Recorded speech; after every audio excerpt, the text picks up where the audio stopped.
Hi everyone, welcome to Ekam IAS academy Hyderabad. So మనం ప్రతిరోజు daily current affairs discuss చేసుకుంటాం కదా. ఈ డైలీ కరెంట్ అఫైర్స్ అనేవి ఇప్పుడు నేను ఏం చేస్తున్నానంటే మీకు ఇంకా కంప్రెస్ చేసి మీకు ఎగ్జామినేషన్కి ఎంతవరకు అవసరమో అంతవరకు డేటా అంతా ఇస్తున్నాను. ఇంకొక ఇంపార్టెంట్ థింగ్ ఏంటంటే ఇక్కడ వచ్చేసి మీరు ఈ డైలీ కరెంట్ అఫైర్స్ నుంచి డిఫరెంట్ సబ్జెక్ట్ వ్యూలో తీసుకుంటున్నాను. అంటే మీకు డిఫరెంట్ సబ్జెక్ట్ వ్యూలో జాగ్రఫీ కావచ్చు, ఎన్విరాన్మెంటు, మన government schemes, science and technology, ఇలా అన్ని సబ్జెక్ట్స్ని తీసుకొని వాటికి సంబంధించిన స్టాటిక్ డేటా ఏముందో కూడా ఇక్కడ యాడ్ చేస్తున్నాను, వాటితో పాటు ఎక్స్ప్లెయిన్ చేస్తున్నాను. కాబట్టి ఈ డైలీ కరెంట్ అఫైర్స్ మీకు యూపీఎస్సీ అలానే మనకి స్టేట్ పీసెస్, ఏపీఎస్సీ, టీఎస్పీఎస్సీ ఎగ్జామ్స్కి చాలా అయితే ఉపయోగపడతాయి.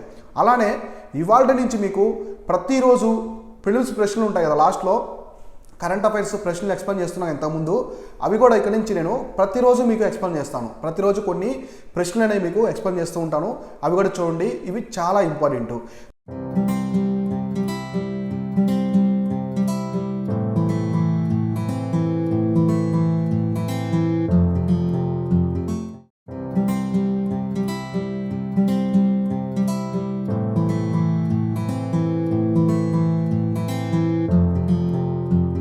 సో ఇవాళ మనం చూస్తే ఇవాళ డైలీ కరెంట్ అఫైర్స్ ఏమున్నాయంటే మనకి 11th సెప్టెంబర్కి ఏమున్నా ఇంపార్టెంట్ డిస్కస్ చేద్దాం.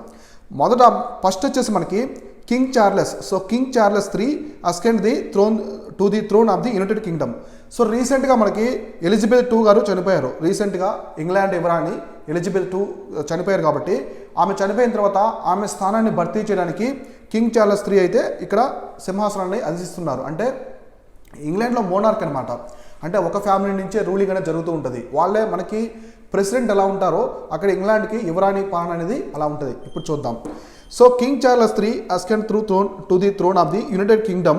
So King Charles III sits on the throne following the passing of the Queen Elizabeth II, who had been the longest reigning monarch in the British history. So ఇప్పటి వరకు British history మొత్తంలో ఎక్కువ కాలం పరిపాలించినటువంటి యువరాణి ఎవరంటే king Elizabeth II అనమాట. So ఈమె మొత్తం బ్రిటిష్లో వచ్చేసి 1946 నుంచి ఇప్పటి వరకు 2022 వరకు పరిపాలించింది అనమాట. ఈమె వచ్చేసి మొత్తం పాలన. సో 1946 నుంచి మనకి 2022 వరకు ఈమె పాలించింది. ఏది ఇంగ్లాండ్ మొత్తాన్ని కూడా యువరాణిగా ఉన్నది. అంటే మనకి స్వాతంత్రానికి ముందు, భారతదేశానికి స్వాతంత్రానికి ముందు కూడా యువరాణిగా ఎవరున్నారంటే స్వాతంత్రం వచ్చిన టైంలో, ఇచ్చే టైంలో ఈమె ఉన్నారనమాట. So Charles became the ruler of more than a dozen independent nations had previously been British colonials in the addition to the United Kingdom. So ఇక్కడ మనకి చార్లెస్ ఉన్నారు కదా, చార్లెస్ వచ్చేసి చాలా ఇండిపెండెంట్కి అంటే బ్రిటన్కి సంబంధించిన కొన్ని ఐలాండ్స్ ఉంటాయి కదా, వాటికి కూడా ఈయన అడ్మినిస్ట్రేటర్ అంటే కింగ్గా ఉన్నారు. అయితే ఇప్పుడు ఈమె చనిపోయిన తర్వాత ఇప్పుడు ఇక్కడ వస్తున్నారన్నమాట. ఇక్కడ మీరు బ్రిటన్ గురించి చాలా విషయాలు అయితే నేర్చుకోవాలి. సో బ్రిటన్కి ఎగ్జాక్ట్గా మన పార్లమెంట్ ఉంది కదా, ఇండియన్ పార్లమెంటు, మనం ఎక్కడి నుంచి తీసుకున్నామంటే బ్రిటన్ నుంచే తీసుకున్నాము. సో అక్కడి నుంచే మనము 2 houses కావచ్చు అలానే ఎలక్ట్ చేసుకోవడం అన్నీ ఉంటాయి. కానీ కొన్ని వేరున్నాయన్నమాట. ఇప్పుడు కాన్స్టిట్యూషన్ అమెండ్మెంట్ ఉంది. సో బ్రిటన్ ఫ్లెక్సిబుల్గా ఉంటుంది, చాలా ఫ్లెక్సిబుల్గా ఉంటుంది. మనది ఫ్లెక్సిబుల్ ఉంటుంది, రిజిడిటీ ఉంటుంది మన కాన్స్టిట్యూషన్లో. తర్వాత బ్రిటన్లో వచ్చేసి వాళ్ళకి పార్లమెంటే సుప్రీం అనమాట. ఇక్కడ వచ్చేసి ఏంటి, మన కాన్స్టిట్యూషన్ అనేది సుప్రీం అనమాట ఇక్కడ, ఏది మనకి ఇండియాలో. అట్లనే అక్కడ బ్రిటన్లో వచ్చేసి ఓన్లీ లోవర్ హౌస్ అంటే మనకి లోక్సభ ఉంది కదా, లోవర్ హౌస్ నుంచి మాత్రమే కౌన్సిల్ ఆఫ్ మినిస్టర్సు అలానే నెక్స్ట్ ప్రైమ్ మినిస్టర్ అనేది ఉంటారనమాట. కానీ ఇండియాలో రాజ్యసభ నుంచి, లోక్సభ నుంచి కూడా ప్రైమ్ మినిస్టర్ అవ్వచ్చు. మనకి రాజ్యసభ నుంచి మొట్టమొదటిసారి ప్రైమ్ మినిస్టర్ అయింది ఇందిరాగాంధీ, తర్వాత దేవగౌడ, తర్వాత మన్మోహన్ సింగ్, వీళ్ళందరూ కూడా రాజ్యసభ నుంచే ప్రైమ్ మినిస్టర్స్ అయితే అయ్యారు. తర్వాత మనకి కౌన్సిల్ ఆఫ్ మినిస్టర్స్ కూడా రాజ్యసభ నుంచి అవ్వచ్చు. కాబట్టి ఇలా డిఫరెన్సెస్ ఉంటాయి. కాబట్టి అవన్నీ కూడా క్లియర్గా చూసుకోండి. నెక్స్ట్ యూకేకి మనకు సంబంధించిన రిలేషన్స్ కానీ అవన్నీ కూడా చాలా ఇంపార్టెంట్, ఇదొకటి. So next Odisha government launched the rain water harvesting scheme the Chhata. So Chhata అని ఒక స్కీమ్ని అయితే లాంచ్ చేసిందనమాట ఒడిశా గవర్నమెంట్, ఒడిశా రాష్ట్ర ప్రభుత్వం. ఇదేంటంటే రెయిన్ వాటర్ హార్వెస్టింగ్ అనమాట. మనకి వర్షాలు పడతాయి కదా, వర్షాలు పడ్డప్పుడు ఆ నీరంతా వృధా కాకుండా ఆ వాటర్ని స్టోరేజ్ చేసుకోవడం. ఇది ఇంతకుముందు తమిళనాడు గవర్నమెంట్ అనేది మ్యాండేటరీ చేసింది. సో మొట్టమొదటిసారి దీన్ని తీసుకొచ్చింది వచ్చేసి Tamil Nadu government. So Tamil Nadu government rain water harvesting system అనేది ప్రతి ఇంటి పైన మ్యాండేటరీ చేసింది. గవర్నమెంట్ బిల్డింగ్స్ కావచ్చు, ప్రైవేట్ కంపెనీస్ కావచ్చు, ప్రతి ఇంటికి కూడా రెయిన్ వాటర్ హార్వెస్టింగ్ సిస్టమ్ అనేది ఉండాలని చెప్పేసి మొట్టమొదటిసారి మ్యాండేటరీ చేసిన రాష్ట్రం ఏదంటే తమిళనాడు, గుర్తుపెట్టుకోండి. So Odisha government launched the rainwater harvesting system named the Community Harnessing and the Harvesting Rainwater Artificially from the Terrace Aquifer. So చెత్త అంటే అబ్రివేషన్ ఏంటంటే ఇదనమాట, community harnessing and harvesting rain water artificially from the terrace to the aquifer. So terrace to aquifer ఇది చెత్త. The new scheme was approved by the cabinet in the last month. It is implement on the period of 5 years. So మొత్తం ఈ scheme అయితే ఒడిశా గవర్నమెంట్లో 5 years అనేది implement చేయాలని చూస్తున్నారు. దీనికి లాస్ట్ మంత్ పోయిన నెల వచ్చేసి దీనికి వాళ్ళు ఏం చేశారు, క్యాబినెట్ మొత్తం కూడా అప్రూవ్ చేసిందనమాట. సో ఇట్లా మనము మన ప్రకృతిలో ఉండే వాటిని మనం కాపాడుకోవాలి. ఇప్పుడు చాలా సిటీస్లో చూడండి వాటర్ అనేది చాలా తక్కువ ఉంది. ఇప్పుడు బెంగళూరు సిటీలో డ్రింకింగ్ వాటర్ అనేది చాలా రేర్గా ఉంటుంది. మొత్తం కంప్లీట్గా సిటీ మొత్తం కూడా మైసూరు కావచ్చు, బెంగళూరు ఇవన్నీ కూడా కావేరీ రివర్ మీద డిపెండ్ అయి ఉన్నాయి. ఇటువంటి టైంలో రెయిన్ వాటర్ హార్వెస్టింగ్ సిస్టమ్ చేసుకోవడం వల్ల నీటిని కూడా పొదుపు చేసుకోవచ్చు, రాబోయే తరాలకు కూడా మనం వాటర్ని అందించవచ్చు అనమాట. ఇది ఒకటి ఇంపార్టెంట్. సో నెక్స్ట్ చూస్తే మనకి చూడండి, Bihar CM inaugurated the India's longest rubber dam and Phalgu river. So ఇప్పుడు మనకి ఇండియాలోనే లాంగెస్ట్ రబ్బర్ డ్యామ్ వచ్చేసి మనకి ఎక్కడ స్టార్ట్ చేశారంటే, ఇక్కడ వచ్చేసి మనకి ఎక్కడ ఉందంటే పాల్గు రివర్ మీద అయితే స్టార్ట్ చేశారనమాట. చూడండి ఇక్కడ ఏం చెప్పారు. So Bihar chief minister Nitish Kumar inaugurated the India's longest rubber dam అంది. సో గయాజీ డ్యామ్, దీని పేరు వచ్చేసి గయాజీ డ్యామ్. ఇది రబ్బర్ డ్యామ్ అనమాట. సో ఇండియాలో రబ్బర్ డ్యామ్ గుర్తుపెట్టుకోండి. సో రబ్బర్ డ్యామ్ వచ్చేసి గయాజీ డ్యామ్. ఏ రివర్ మీద? పాల్గు రివర్ ఇన్ గయా. సో బీహార్లో బుద్ధగయ ఉంది కదా, మనకి గయా డిస్ట్రిక్ట్ ఉంది కదా. సో గయా జిల్లాలోని పాల్గు రివర్ మీద, సో మనకి పాల్గు రివర్ మీద, అక్కడ పాల్గు రివర్ ఉంది కదా, దాని మీద గయాజీ డ్యామ్ అనేది కట్టారు. The dam has been build at the estimated cost of the 324 crores. మొత్తం ఇక్కడ డ్యామ్కి ఎంత పెడుతున్నారంటే 324 కోట్లు అనేది పెట్టుబడి అనేది పెట్టారన్నమాట ఈ డ్యామ్కి. ఇక్కడ గుర్తుపెట్టుకోండి, ఇది ఎక్కడుందంటే పాల్గు రివర్ మీద ఉంది, గయా జిల్లాలోని, బీహార్ రాష్ట్రంలోని గయా జిల్లాలో. ఈ డ్యామ్ని ఏమని పిలుస్తారంటే గయాజీ డ్యామ్ అని పిలుస్తారు. Experts from the IIT Roorkee were involve with the project. So ఈ ప్రాజెక్ట్లో ఎవరు ఎక్స్పర్ట్స్ ఉన్నారంటే ఐఐటి ఉంది కదా, ఐఐటి రూర్కీ వాళ్ళు ఈ మొత్తం ప్రాజెక్ట్ వచ్చేసి పార్ట్నర్స్గా ఉన్నారనమాట. అంటే దీంట్లో ఇన్వాల్వ్ అయ్యి ఆ ప్రాజెక్ట్ అనేది సక్సెస్ఫుల్ చేయడానికి వీళ్ళు కృషి చేశారు. సో ఇంకా there will be enough water in the dam round the year for the convenience of the pilgrims. So ఇక్కడికి పిలిగ్రమ్స్ వస్తూ ఉంటారు. అంటే మనకి గయా అంటే ఏంటి? సో మామూలుగా గయా తెలుసు కదా మీకు, బుద్ధిజానికి చాలా పవిత్రమైనటువంటి స్థలం అనమాట బుద్ధగయ. బుద్ధిస్ట్ అనేవాళ్ళు చాలా అక్కడ బుద్ధగయాలు వచ్చేసి చాలా దేశాల నుంచి కూడా బుద్ధ మతానికి, సో బౌద్ధ మతానికి సంబంధించిన వాళ్ళు పిలిగ్రిమ్స్, భక్తులు అనేవాళ్ళు కొన్ని వేల సంఖ్యలో వస్తూ ఉంటారు బుద్ధగయ జిల్లాకి.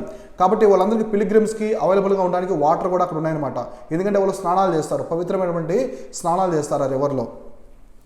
So with its construction, so now at least the 2 feet of water available in the Palgu river near the Vishnupad Ghat. So ఇక్కడే పాల్గు రివర్ దగ్గర గయా జిల్లాలో విష్ణుపద్ అనే ఒక ఘాట్ ఉందన్నమాట. ఘాట్ అంటే అక్కడ స్నానాలు చేస్తుంటారు నది ఒడ్డున. సో మనకి వారణాసిలో ఉన్న హరిశ్చంద్ర ఘాటు, మణికర్ణిక ఘాట్ అట్లా. So will through out the year. So at least 2 feet 2 అడుగుల లోతుండే వాటర్ ఎప్పుడు కూడా ఉంటాయి, త్రూ అవుట్ ఇయర్ ఉంటాయని చెప్పేసి ఈ డ్యామ్ కట్టడం వల్ల ఇది ఒకటి జరుగుతుందని చెప్పేసి చెప్తున్నారు. Next for the devotees to who came here to the Pind dam. So Pind dam అంటే మనకి పిండాలు పెడతారు కదా. సో చనిపోయిన తర్వాత మన పూర్వీకులు, మన చనిపోయిన వాళ్ళకి పిండాలు పెడతారు కదా, అటువంటి కార్యక్రమాలు జరుపుకోవడానికి కూడా ఇక్కడ 2 feet వాటర్ అనేవి ఎప్పుడు కూడా ఉంటాయని చెప్పేసి ఇక్కడ చెప్తున్నారు. సో గుర్తుపెట్టుకోండి, ఇది చాలా చాలా ఇంపార్టెంట్. సో మనకి చూసుకోండి, ఇక్కడ ఏమున్నాయంటే మనకి ఎగ్జామినేషన్కి ఎస్పెషల్లీ బాగా ఇంపార్టెంట్ వచ్చేసి గయాజీ డ్యాము. ఇది ఎక్కడ స్టార్ట్ చేశారంటే బీహార్లో స్టార్ట్ చేశారు, బుద్ధగయ జిల్లాలో పాల్గు రివర్ మీద చేశారనమాట. సో మనకి ఇప్పటి వరకు కూడా రబ్బర్ డ్యామ్, మనకి ఇండియాలో లార్జెస్ట్ రబ్బర్ డ్యామ్ ఎక్కడ ఉందంటే ఆంధ్రప్రదేశ్లో ఉంది. సో ఆంధ్రప్రదేశ్లో ఉంది, ఇది చాలా ఇంపార్టెంట్. సో ఆంధ్రప్రదేశ్లో ఒక డ్యామ్ ఉంది, రబ్బర్ డ్యాము. ఇప్పటివరకు కూడా ఆ డ్యామే పెద్ద అనమాట, రబ్బర్ డ్యాము. తర్వాత వచ్చేసి ఇది మనకి జంజావతి అని ఒక డ్యామ్ ఉంటుంది అక్కడ, చూడండి అది వచ్చేసి చాలా ఇంపార్టెంట్ ఎగ్జామినేషన్ పరంగా. ఇప్పుడైతే మనకి ఇండియాలో పెద్ద రబ్బర్ డ్యామ్ ఎక్కడ ఉందంటే, సో లాంగెస్ట్ రబ్బర్ డ్యామ్ ఎక్కడ ఉందంటే మనకి పాల్గు రివర్ దగ్గర ఉందన్నమాట ఇట్లా. సో ఆంధ్రప్రదేశ్లో వచ్చేసి డ్యామ్, కంప్లీట్గా డ్యామ్ ఉంది, రబ్బర్ డ్యామ్ వచ్చేసి అది ఆంధ్రప్రదేశ్లో ఉంటుంది ఇట్లా. సో నెక్స్ట్ కరెంట్ ఈవెంట్ ఏముందో చూద్దాం. సో నెక్స్ట్ వచ్చేసి eFAST. So eFAST India's first national electric freight platform launched by the NITI Aayog and WRA. So రీసెంట్గా నీతి ఆయోగ్ ఒకటి, వరల్డ్ రిసోర్స్ ఇన్స్టిట్యూట్, సో నీతి ఆయోగ్ వరల్డ్ రిసోర్స్ ఇన్స్టిట్యూట్ కలిసి 2 కొలాబరేషన్తో launched the India's first national electric freight platform. So freight ఉంది కదా, ఫ్రీట్కి సంబంధించిన electric platform అనేది start చేశాయి అనమాట నేషనల్కి సంబంధించినవి. ఇది ఇండియాలో మొట్టమొదటిసారి అనమాట. కాబట్టి భారతదేశానికి సంబంధించిన మొట్టమొదటి నేషనల్ ఎలక్ట్రిక్ ఫ్రీట్ ప్లాట్ఫామ్ అనేది స్టార్ట్ చేశారు. దాన్ని వచ్చేసి ఈ ఫాస్ట్ ఇండియా అని పిలుస్తారనమాట. సో నెక్స్ట్ ఈ ఫాస్ట్ అంటే electric freight accelerator for the sustainable transport in India. So the national electric freight platform brings different stake holders together with the support of world economic forum. So మనకి కాల్స్టార్ట్ and RMI India. So ఇక్కడ వీటితో collaboration చేసుకొని దీన్ని అయితే start చేస్తారనమాట. మనకి freight అంటే ఏంటి, ట్రాన్స్పోర్ట్కి సంబంధించింది అనమాట. సో ట్రాన్స్పోర్ట్కి సంబంధించింది ఎలక్ట్రికల్గా స్టార్ట్ చేశారు. మనకి ఇప్పుడు డిజిటల్ ఇండియా ఉంది. సో మనకి డిజిటల్ ఇండియా ఉంది కదా, సో డిజిటల్ ఇండియాలో భాగంగా చేస్తున్నారు కదా, చాలా కార్యక్రమాలు జరుగుతున్నాయి. అంటే మొత్తం వచ్చేసి కంప్లీట్గా బ్యాంక్స్కి సంబంధించింది కావచ్చు, ఎడ్యుకేషన్ సెక్టారు, హెల్త్ సెక్టారు, ట్రాన్స్పోర్ట్కి సంబంధించినవి అన్నీ కూడా డిజిటల్ ఇండియా పరిధిలోకి తీసుకొస్తున్నారు. అట్లనే ఇది కూడా ఈ ఫాస్ట్ ఇండియా కూడా తీసుకొస్తున్నారు. దీన్ని మొట్టమొదటిసారి ఇండియాలో తీసుకొస్తున్నారు ఎవరెవరంటే నీతి ఆయోగ్, WRA అంటే వరల్డ్ రిసోర్స్ ఇన్స్టిట్యూట్ తీసుకొస్తున్నాయి. ఇవి వరల్డ్ ఎకనామిక్ ఫోరం కావచ్చు, కాల్స్టార్ట్, ఆర్ఎంఐ ఇండియా ఇవన్నీ కూడా దాంట్లో పార్ట్నర్స్గా ఉండి జాయింట్ కొలాబరేషన్తో చేస్తున్నాయి అనమాట. సో నెక్స్ట్ చూడండి, fortune India rich list. So మనకి రీసెంట్గా ఫార్చ్యూన్ ఇండియా రిచ్ లిస్ట్ వచ్చింది. అంటే భారతదేశంలో ఉన్నటువంటి ధనవంతుల గురించి ఇది చెప్తుందనమాట. ఇక్కడ ఎవరున్నారంటే మనకి గౌతమ్ అదానీ వచ్చేసి ఇండియాస్ రిచెస్ట్ మ్యాన్. ప్రజెంట్ వచ్చేసి మనకి గౌతమ్ అదానీ, ఇండియాలో గౌతమ్ అదానీ వచ్చి మనకి రిచెస్ట్ మ్యాను. మనకి ప్రపంచంలో కూడా థర్డ్ రిచెస్ట్ మ్యాన్ అనమాట. ఇప్పుడు ఈయన థర్డ్ రిచెస్ట్ మ్యాన్గా ఉన్నారు. ఇక్కడ చూడండి, according to Fortune India list of the India rich for 2022 wealth of the 142 billionaires based in India collectively with the US $832 billion అనమాట. అంటే మనకి 66 trillion rupees. So the main list the made collaboration with the wealth management firm Waterfield advisors. So ఈ company అనేది అంతా primarily based on the wealth enterprises listed firms. So మొత్తం ఈ విధంగా ఉంది. ఇక్కడైతే ఎవరెవరు వచ్చారంటే మనకి గౌతమ్ అదానీ. సో గౌతమ్ అదానీ వచ్చేసి టాప్ ప్లేస్లో వచ్చారు ఇండియాలో. అలానే మనకి ప్రపంచంలో కూడా చూడండి, ప్రపంచంలో కూడా గౌతమ్ అదానీ ఇప్పుడు థర్డ్ ప్లేస్లో ఉన్నారు.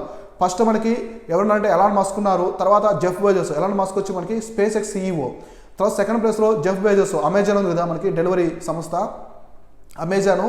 ఆయనకి బ్లూ ఒరిజిన్ అనే ఒక నెక్స్ట్ ఇది కూడా ఉందన్నమాట, స్పేస్ ఎక్స్ లాగా ఒక ఆర్గనైజేషన్ కూడా ఉంది, స్పేస్ రీసెర్చ్ ఆర్గనైజేషన్. సో తర్వాత థర్డ్ ప్లేస్లో వచ్చేసి రీసెంట్గా మనకి గౌతమ్ అదానీ గారు వచ్చారు. ఇట్లా చూసుకుంటూ బెన్ అండ్ ఆల్డన్ ఉన్నారు, ఆయన్ని క్రాస్ చేసి ఇప్పుడు అదానీ గారు వచ్చారనమాట. గౌతమ్ అదానీ థర్డ్ ప్లేస్లో ఉన్నారు ప్రపంచంలోనే. చాలా ఇంపార్టెంట్ న్యూస్ చూసుకోండి. సో ఇట్లా ఇప్పుడు ఈ లిస్ట్లో మనకి ఫస్ట్ వచ్చేసి మనకి అదానీ గారు వచ్చారు, గౌతమ్ అదానీ. సెకండ్ వచ్చేసి అంబానీ గారు వచ్చారు, సెకండ్ అంబానీ.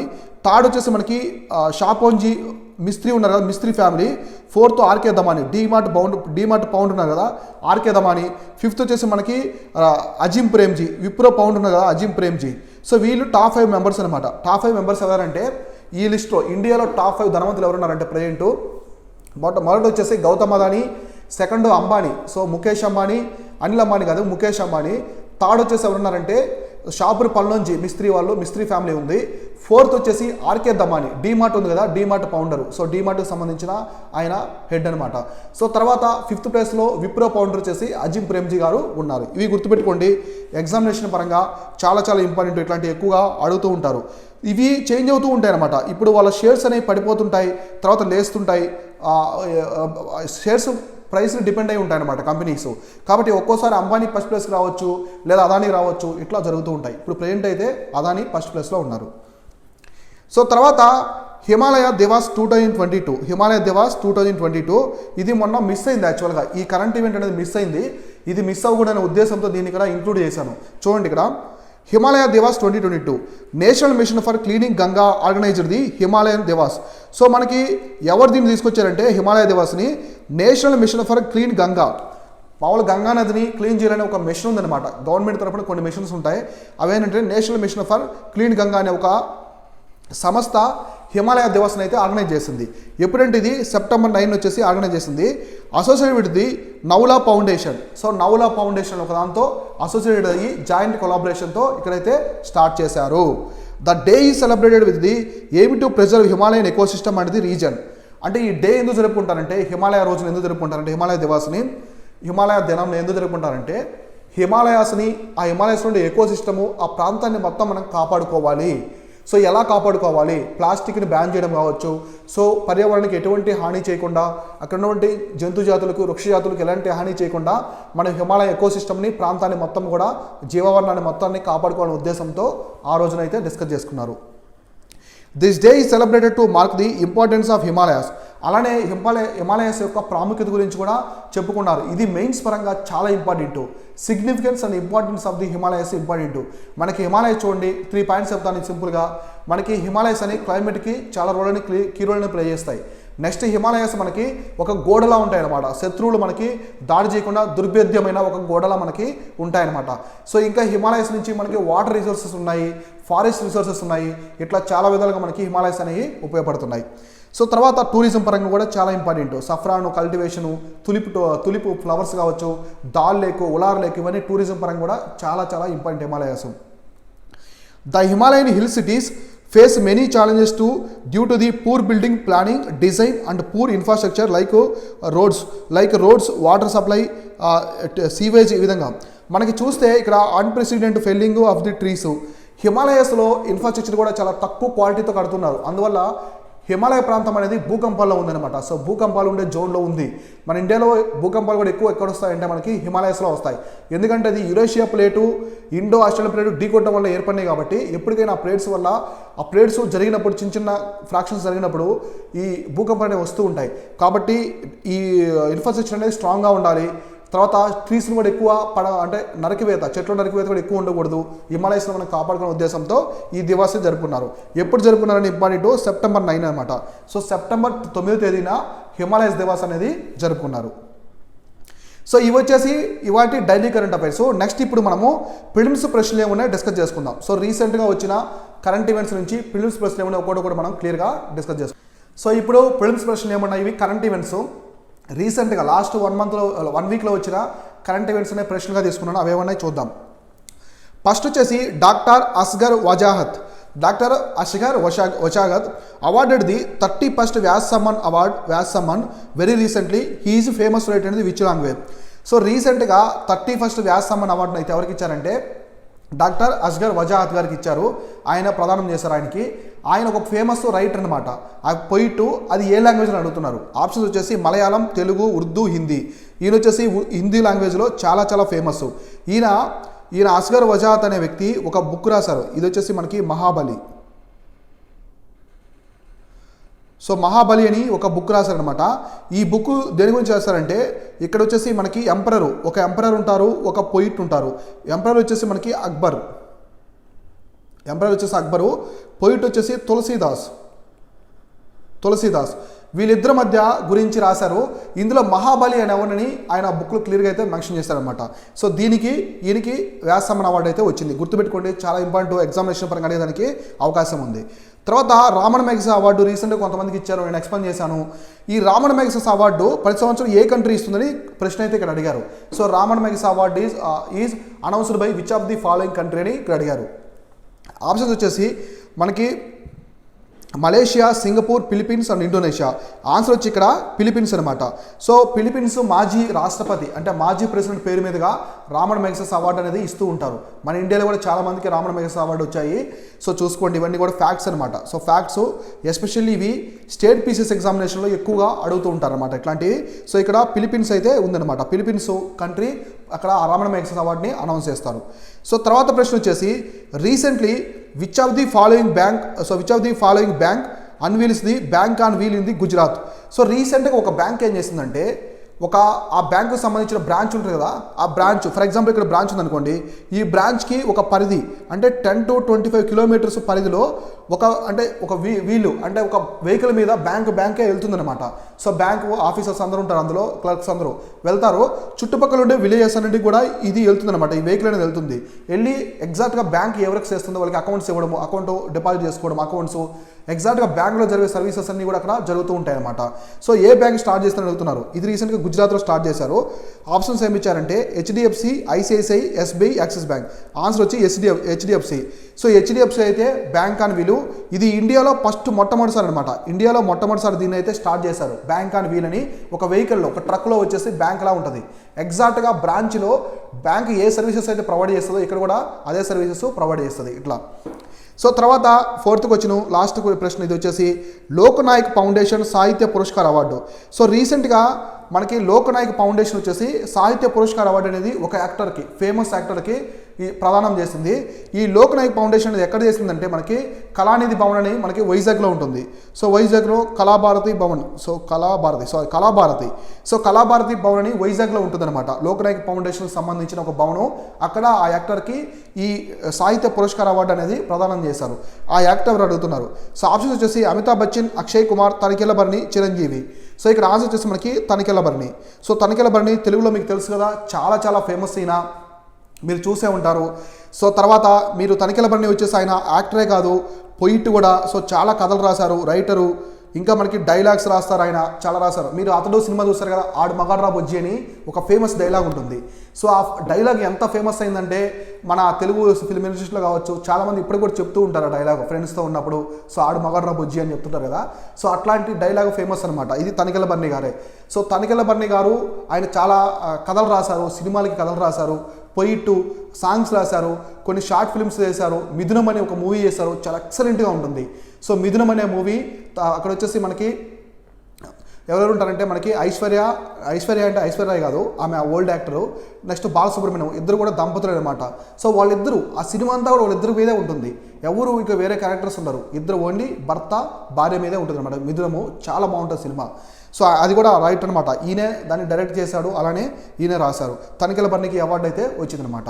సో ఇవి వచ్చేసి ఇవాల్టి డైలీ కరెంట్ అఫైర్స్, అలానే ఫిల్మ్స్ ప్రశ్నలు.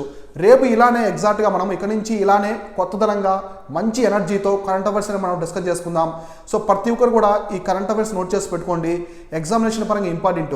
ఎయిదర్ యూపీఎస్సీ కావచ్చు, నెక్స్ట్ మనకి స్టేట్ పీసీ ఎగ్జామ్ కావచ్చు, మీకు ఏ ఎగ్జామ్ అయినా సరే, గవర్నమెంట్ ఎగ్జామ్ జాబ్స్కి సంబంధించిన ఎగ్జామినేషన్కి ఈ కరెంట్ అఫైర్స్ చాలా ఇంపార్టెంట్. ఇవి చూసుకోండి, ఇవన్నీ కూడా నోట్ చేసి పెట్టుకోండి. ఇవి వచ్చేసి ఇవాల్టి కరెంట్ అఫైర్స్. రేపు కరెంట్ అఫైర్స్ ఏమైనా క్లియర్గా మనం డిస్కస్ చేసుకుందాం. Thank you so much.